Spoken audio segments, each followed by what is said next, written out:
नमस्कार साथियों, पाठशाला पथ में आप सभी का स्वागत है। SSC GD constable previous year questions की सीरीज़ है। वीडियो को पूरा ज़रूर देखिएगा, इससे एग्ज़ाम में आपको बहुत हेल्प मिलेगा। तो आइए फिर वीडियो को स्टार्ट करते हैं 2011 की साक्षरता दर जनगणना के अनुसार भारत में पुरुषों की साक्षरता दर कितनी है। तो 2011 की जो साक्षरता दर है जनगणना के अनुसार, उसमें पुरुषों की जो साक्षरता दर है उसको पूछ रहा है। तो आंसर क्या होगा? ऑप्शन दिया इसमें 74.04, 65.46%, सब परसेंट में है, 82.14%, 39.3%। तो आंसर क्या हो जाएगा? आंसर होगा 82.14%, यानी तीसरा ऑप्शन सही होगा। कितनी है साक्षरता दर? तो 82.14% है। ठीक है, नेक्स्ट है, निम्नलिखित में से किस गायक ने संबलपुरी लोकगीत रंगवती रंगवती को लोकप्रिय बनाया? तो ऑप्शन इसमें जोनीता गांधी, कृष्णा पटेल, वाणी जयराम, सुनिधि चौहान। तो आंसर होगा कृष्णा पटेल, यानी दूसरा ऑप्शन सही होगा। नेक्स्ट है, 77वां स्वतंत्रता दिवस किस वर्ष मनाया गया? ठीक है, 77th जो इंडिपेंडेंस डे था हमारा, तो उसे कब सेलिब्रेट किया गया? तो ऑप्शन इसमें 2020, 2021, 2023, 2022। तो आंसर क्या होगा? 2023 में, तीसरा ऑप्शन सही होगा। ठीक है, कब 77वां स्वतंत्रता दिवस मनाया गया? तो आंसर हो जाएगा 2023 में। नेक्स्ट है, निम्नलिखित में से किस कलाकार ने सरायकेला के छऊ नृत्य में योगदान के लिए संगीत नाटक अकादमी पुरस्कार जीता? तो ऑप्शन इसमें नरेंद्र सिंह नेगी, दीवान सिंह बजेली, जतिन गोस्वामी, तपन कुमार पटनायक। तो आंसर होगा तपन कुमार पटनायक, यानी चौथा ऑप्शन सही होगा। नेक्स्ट है, शास्त्रीय नृत्य में निम्नलिखित में से कौन सा रस क्रोध को दर्शाता है? पूछा कि जो शास्त्रीय नृत्य है उसमें कौन सा जो है नीचे वो क्रोध रस को दर्शाता है? तो ऑप्शन है रौद्र, रौद्र, शांत, हास्य, वीर। तो आंसर हो जाएगा रौद्र। ठीक है, क्या हो जाएगा? रौद्र, यानी पहला ऑप्शन सही होगा। नेक्स्ट है, 8वीं पंचवर्षीय योजना के दौरान भारत 1 जनवरी डैश को विश्व व्यापार संगठन का सदस्य बन गया। तो ईयर पूछ रहा है आपसे, तो ऑप्शन इसमें 1995, 1948, 1998, 1978। तो आंसर होगा 1995। ठीक है, कब? तो 1995 में वो सदस्य बना, यानी पहला ऑप्शन सही होगा। नेक्स्ट है, किसी पदार्थ का डैश व तापमान और दाब होता है जिस पर उस पदार्थ के 3 चरण कौन कौन से चरण हैं? गैस, द्रव और ठोस ऊष्मागतिकी साम्य में एक साथ रह सकते हैं। तो ऑप्शन दिया हुआ है त्रिअवस्थी, द्विधा गति, अपर रूप। तो आंसर होगा बिंदु, इन चौथा ऑप्शन सही होगा। नेक्स्ट है, भारत सरकार जो द्वारा आयोजित सामाजिक, आर्थिक और जातिगत जनगणना socio economic and caste census यानी SECC 2011 में परिवारों को कितनी श्रेणी में स्थान दिया? तो ऑप्शन है 6, 5, 3, 4। तो आंसर होगा 3। ठीक है, कितनी श्रेणी में? तो 3 श्रेणी में, यानी तीसरा ऑप्शन सही होगा। नेक्स्ट है, जब एक शटल को हवा में ऊंचा उड़ाया जाता है तब खिलाड़ी के पास सीधे विरोधी कोर्ट के फर्श पर एक शक्तिशाली ओवरहैंड शॉट लगाने का समय होता है। इसे डैश के नाम से जाना जाता है। तो क्या कहते हैं उसे? Smash, short service, long service, rally. तो क्या कहते हैं उसे? इसे कहते हैं स्मैश। ठीक है, यानी पहला ऑप्शन सही होगा। नेक्स्ट है, ओलंपिक खेलों में पूल तैराकी 8 लेन में विभाजित डैश मीटर लंबे स्विमिंग पूल के अंदर होती है। तो पूछ रहा है कि जो ओलंपिक खेल होता है उसमें जो पूल तैराकी होती है उसमें 8 लेन में विभाजित डैश मीटर, कितने मीटर लंबे स्विमिंग पूल के अंदर होती है वो। ठीक है, तो ऑप्शन इसमें 25, 100, 75, 50 मीटर। तो आंसर होगा 50 मीटर। ठीक है, यानी चौथा ऑप्शन सही होगा। नेक्स्ट है,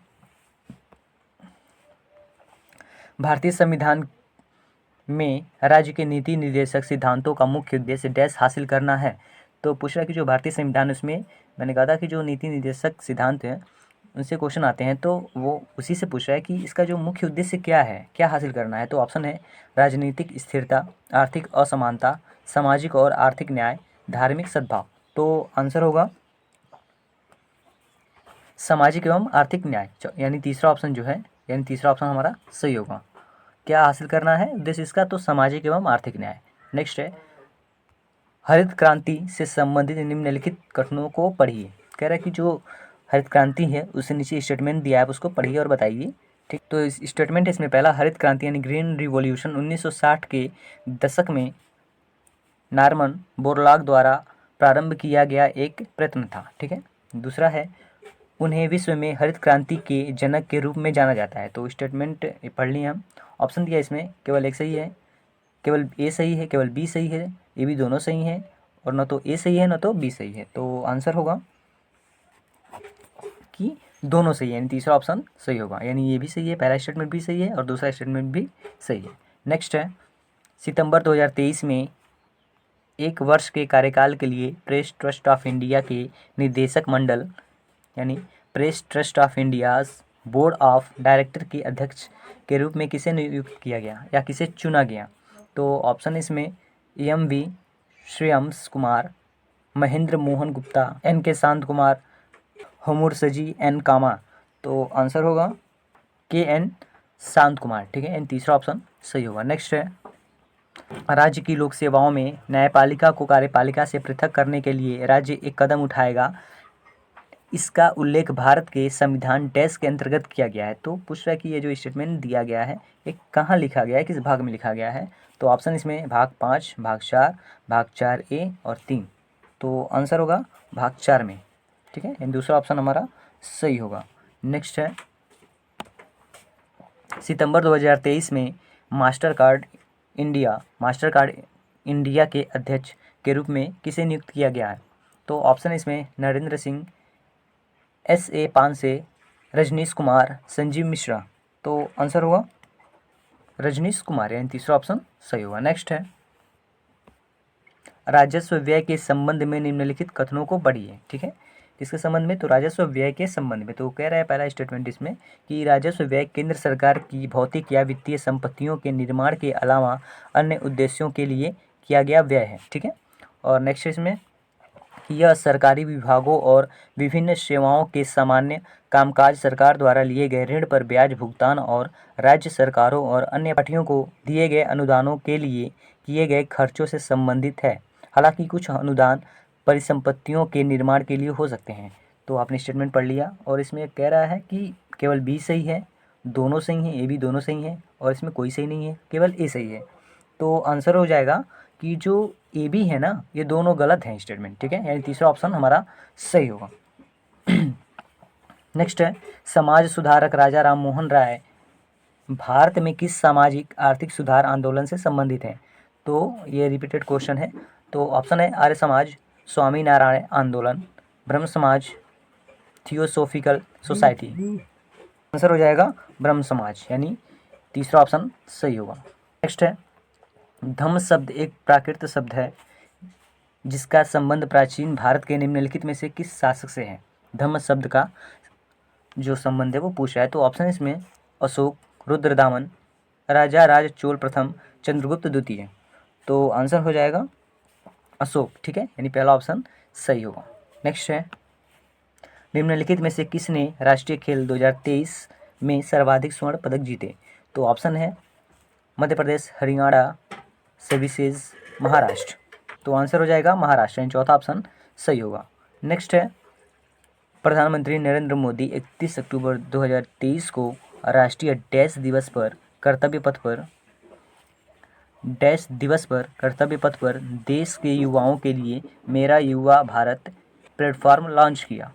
तो किस दिवस पर। तो ऑप्शन है खेल, एकता, स्वास्थ्य, युवा। तो आंसर होगा एकता दिवस पर। ठीक है, यानी दूसरा ऑप्शन सही होगा। तो आपकी यहाँ पे 200 क्वेश्चंस की सीरीज़ समाप्त होती है।